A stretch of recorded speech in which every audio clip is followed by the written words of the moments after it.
Hello, everyone. Thanks for coming. Welcome to my talk. My talk is called First Steps Towards Community-Driven Edge Service Design.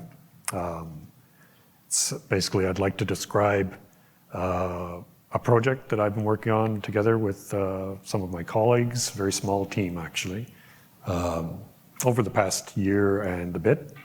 The project is called the Edge Service Enabling Platform. The goal of the project is to make designing and operating edge services easier.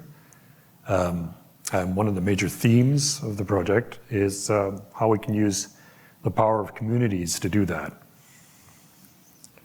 So first, let me introduce myself. My name is Colin Peters. I'm a software engineering lead at Fujitsu.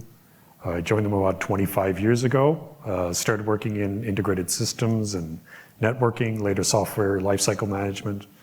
Among other things. Lately, I've been involved with IoT and edge business development, particularly with open source. I've got a long history of working with open source. Well, like everyone else, I use open source, of course, but I've also made a few contributions here and there over the years. If you're curious, you can Google my name. It should come up. You can just dig a little bit, you'll be able to find it. The project I've been working on started about 2 years ago with a discussion of what problems face people trying to create new services on the edge. We agreed that there's lots of potential in edge computing for responsive, delay-sensitive applications, innovation based on distributed data storage and processing, and more efficient use of network resources. The problem we saw was that getting all the technology to work together for an edge service is really quite hard. It's difficult. It takes expertise with many specialized and rapidly evolving technologies.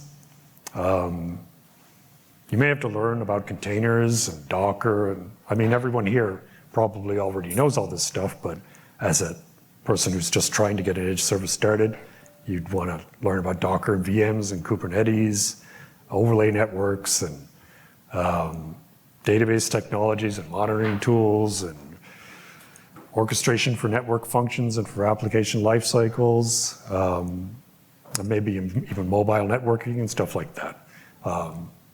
Ironically, when you say edge service, you're probably going to end up having to learn how to use stuff on the cloud as well in the center. Or perhaps with multiple cloud providers to work with all the data that you're collecting at the edge, even if it's been massaged somewhere along the way.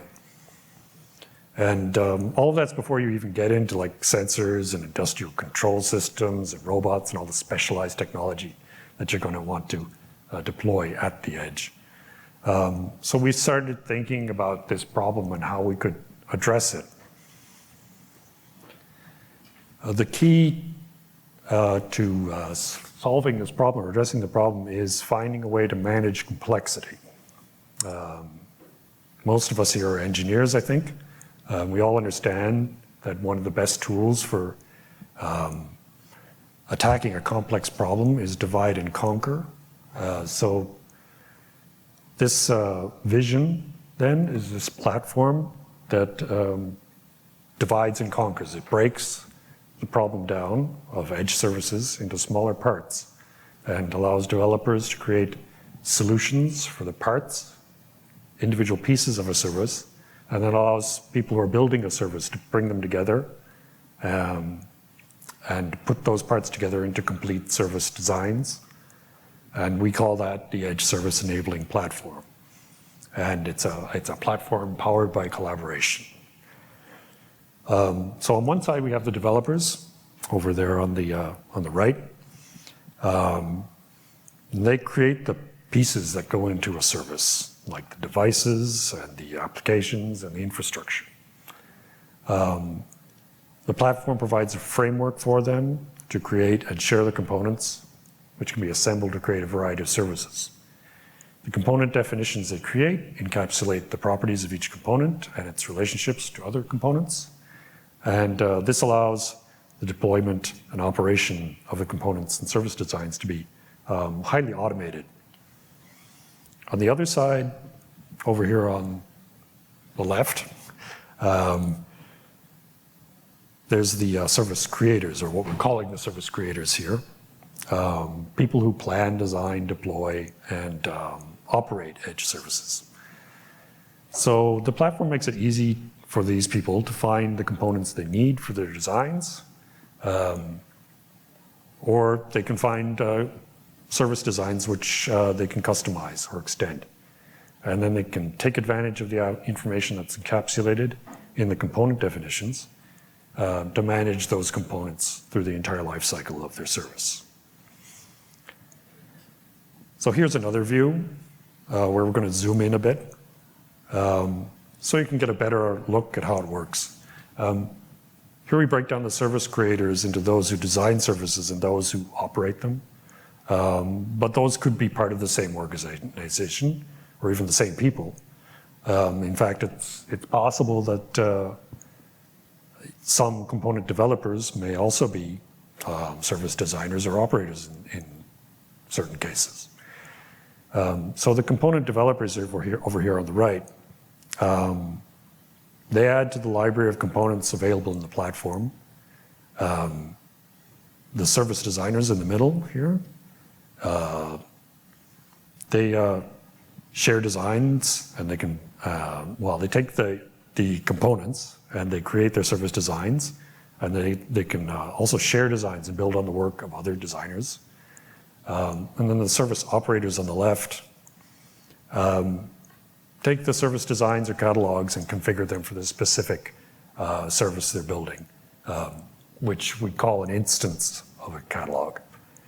The operator can then deploy the instance in the environment where it will be used, homes or factories, provider edge facilities, and so on. The instance also acts as a store for configuration and automation and for other operations during the life cycle of the service, like expansion or maintenance or upgrading components. So now I'd like to describe how the Edge Service Enabling Platform can help solve the problem of complexity in Edge service design. There's two keys to the approach we're taking. The first key is abstraction. Abstraction is one way to address complexity in general by simplifying, grouping parts, hiding unnecessary detail, but still having the meaning remain the same. In the Edge Service Enabling Platform, we aim to present service designs with different levels of complexity according to the user's needs. The picture on the left is a top-level representation of a simple edge service. And so it shows the functional blocks of the service in a sort of easy to design, easy to understand, and easy to use high-level description. And then if you look over on the other side, on the right, that's a deeper level of the same service with the actual components broken out, individual pieces of software and hardware on the same service.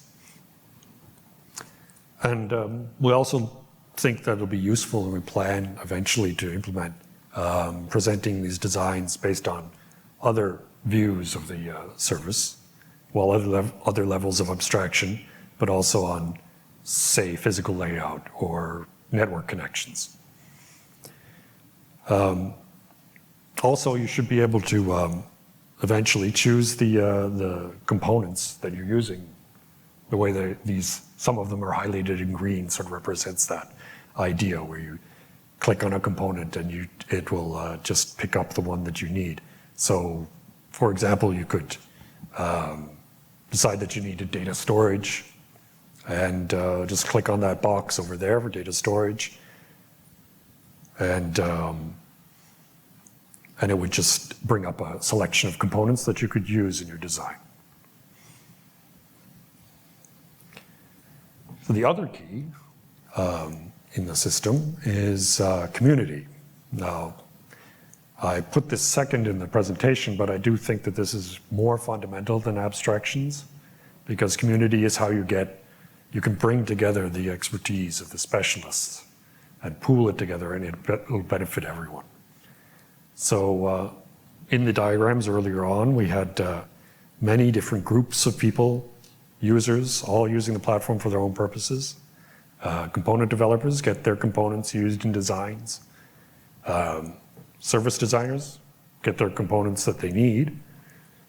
Operators benefit from a range of solutions to build on. Operator feedback benefits developers and designers. Everyone benefits from a shared knowledge base. So community is essential, I think, to this whole project. But as I'll talk about in the following slides, our initial steps were focused on the abstraction part. Since we've only been working for a little while on this, for a short while on this, and with a very small team, creation of the platform and the technology and the community part has had to take a back seat and wait a little while we build tools and technology to show to people and be able to appeal to people that this is something that will work. So, and also building a platform is actually a really huge task.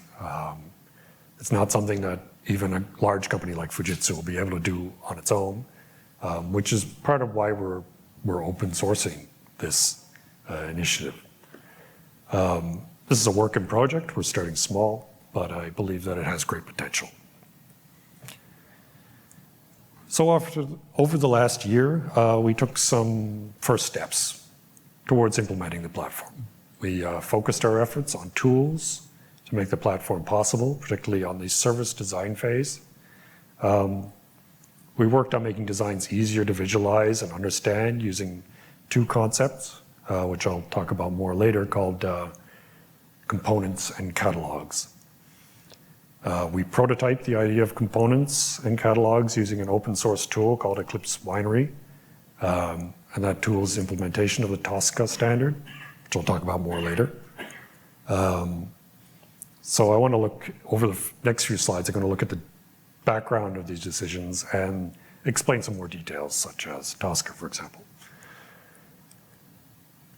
So how did we decide where to start? We spent a fair amount of time looking at what tools already exist and what problems are and are not addressed by them. We looked at available open source offerings and some commercial ones. We found a fair number of tools for automated service deployment and for some kinds of operations. There seems to be less tooling around the design phase of the life cycle. So, and we had some ideas about how we wanted to improve that. So we decided that was where we were going to focus first. We thought there was room for improvement in how service designs are presented and manipulated, as you may have guessed from the earlier slides. We thought there was, we could use abstraction to manage complexity in designs. So we decided to use an existing standard, which I mentioned earlier, Tosca, as the base for our modeling of edge services. It's a flexible and established standard. There are several tools, including open source ones, which are already working with it. And then we settled on Eclipse Winery in particular because it was a tool that was closest to presenting service designs to the way we envisioned. So I'm not sure how many people here are familiar with Tosca, the standard, and what it does, so I'm going to take a moment to introduce that. It's an open standard. It's about a decade old. It's a language for describing the parts that go into a service and how they're related to each other. It's a machine-readable language, but also human-readable, so that it can be used to automate operations on the services it describes. It was originally created to describe cloud operations, but it's flexible enough to be used in other areas like network management or edge services. It's used in a wide number of tools. It has multiple open source implementations, and it's included in frameworks like, for example, ONAP. So I'm going to introduce some Tosca terminology here. Hopefully this will give you, if you're not familiar with Tosca, enough background so that what we've done with Tosca on top of it will make a little bit more sense. The basic unit of a Tosca model is a node. Nodes represent pieces of software or hardware, or in some cases, sub-entities within software or hardware. Nodes are connected or related to each other via relationships. A relationship joins a requirement of one node to a capability provided by another node. The capabilities and requirements of a node are defined by its type. So the node type tells you what capabilities and requirements it has. And the type also defines the properties of the node, like what kinds of properties it has, not the actual values most of the time. And things like what operations can be performed on it. Operations are things like, for example, installing software on a device or configuring or initializing a database. So there's an example on the right here with a database that has a hosted on relationship with the DBMS, the database management service that stores the database. And the DBMS itself has a hosted on relationship between the DBMS's container requirement and the server's container capability. So to create a service, you need to bring together all the nodes and relationships you need into what Tosca calls a service template. So I'm leaving out a lot of details, but that's the basic image of it. So, as illustrated on the previous slide, Tosca is really, really flexible because anything can be represented as nodes. But the thing is, it gets really complicated very quickly because everything is represented as a node. It's not impossible to represent hierarchy, but it can be difficult to make it clear. So what we really want is to be able to start with a more simplified view and have the details filled in. And the designers of Tosca, to give them credit, they were already aware of this problem. And they have some methods in the standard to deal with it. So we built on that. We built on top of their methods. And in our first steps this year, we wanted to start enabling this. And I'm going to describe that in the next few slides. So what we did this year is build the concepts of components and catalogs into Eclipse Winery, the tool that I mentioned earlier.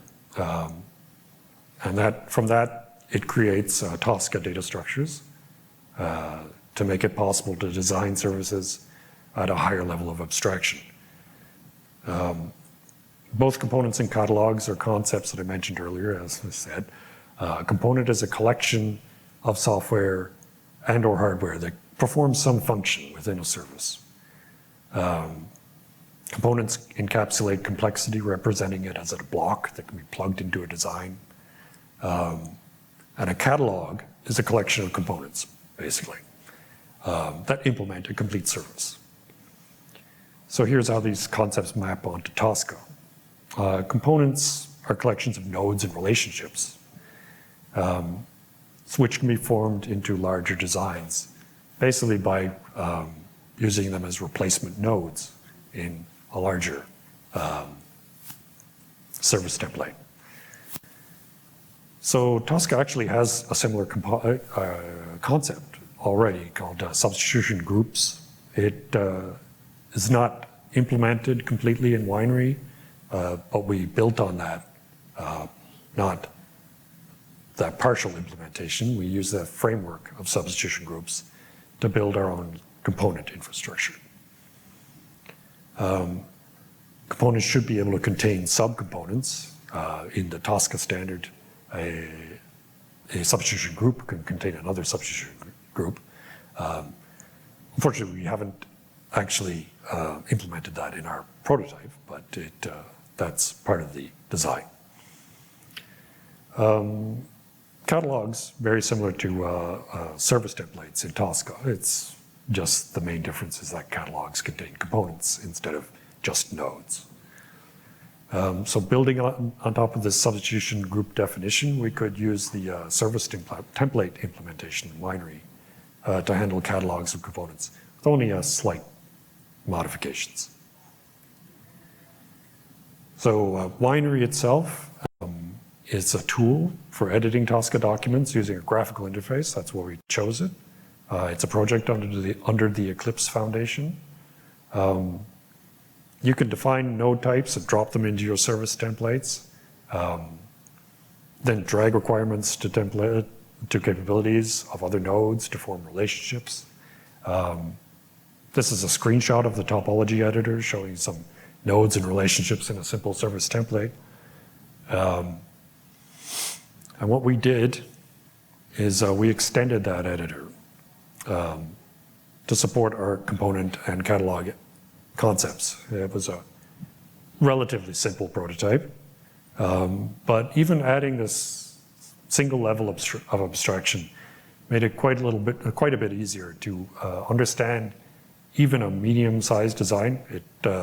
Well, as you can see there's a lot of nodes inside the components, and then there's a lot of components in that design to do what is really fairly basic task of like a couple of clusters running an application. So these screenshots here actually summarize the process of building a service catalog with components. Up at the top there, you can take components from the menu, the list of available types on the side, drop them into your design. You select them from the library and drop them into your design.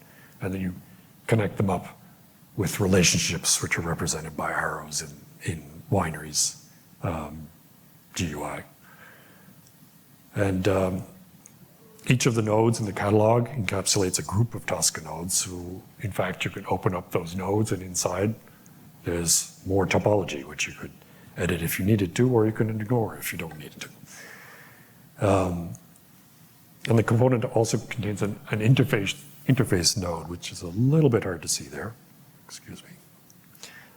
This little thing here, which can also be connected to the other nodes inside the component and expose their connectivity, their relationships and capabilities to the outside of the node. So that becomes the outer node interface in the upper level of abstraction. So when you're done connecting all your components together, you've got your service catalog, and you can deploy it onto the destination environment, which is just shown down here as a simple screen with an output of which you won't be able to read, but it's just saying we've deployed this onto this node. So the scripts in the components, each of those scripts is run in order depending on how they depend on each other, and they configure the software and the hardware, and then they report back the results. We actually used a tool to do that called Opera, which you may have heard of, X-Opera. It's another Eclipse Foundation tool, but we didn't modify it, we just used it as is. So this is just the beginning. So we've got some future plans. There's much more ambitious goals we want to reach for. We're starting to support grouping abstractions with components, but I think we could go a lot further with this idea. We could move towards that more powerful layered approach that I sort of hinted at earlier on, which again, I've repeated the diagram here that I showed earlier.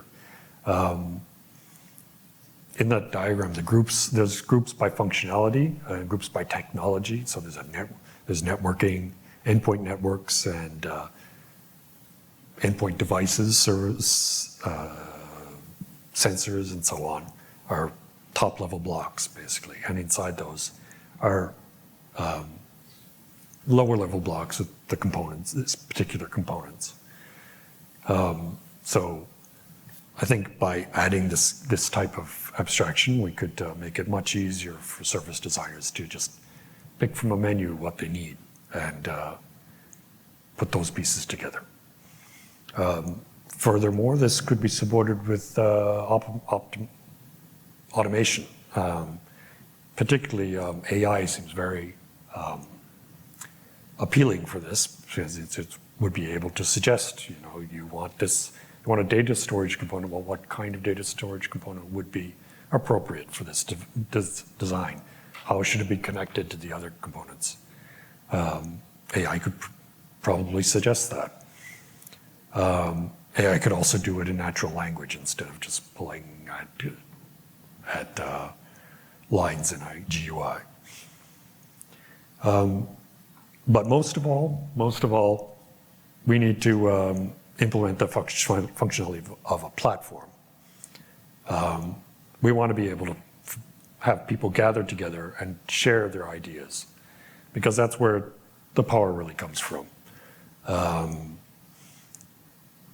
You can share, you can exchange, you can extend. Pooling our knowledge in a community is how we can defeat complexity and achieve the full potential of edge services. So if you find the ideas in this talk interesting, if you think that it's kind of cool, you can find more about the project at the URL at the bottom. It is on a Crano project right now. And also I'd like to invite you, of course, to visit our booth, as was in the earlier talk. And the sponsor showcase, Fujitsu has a booth. You can come by. I'll be there most of the time. Or you can talk to one of my colleagues who's there about the Edge Service Enabling Platform or our other open source related activities. So thanks for listening.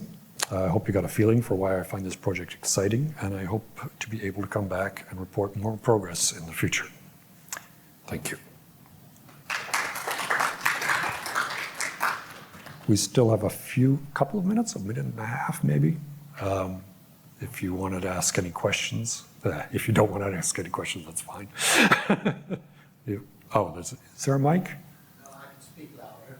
Okay. Can you talk about some aspects of service management? So it seems like a flow that creates the service. Yeah. Could you use the same framework to create dynamic service visibility catalogs and build those dashboards that may be required to maintain the health of the service? Exactly. So that's part of the concept. We have the full life cycle there, all the way down to operation, for exactly that reason. Tosca also supports that, although it's not really used very often. There's the idea of having operations that you can do while the system is deployed, right? So you can go and check what's going on. You can monitor it for visibility. You can go and use Tosca to pull out some data about what's the status of these nodes. You can say, I want to add more nodes. I want to add more services. I want to scale things up or down. That's there, and it's certainly part of the concept. The idea is that you should be able to not just deploy, but also operate your system even all the way to the end, and where you're going, okay, now I'm finished with this service, I can sunset it. So the full life cycle should be automatable. Yeah, thanks. Time's up. Thank you very much. Thank you for listening.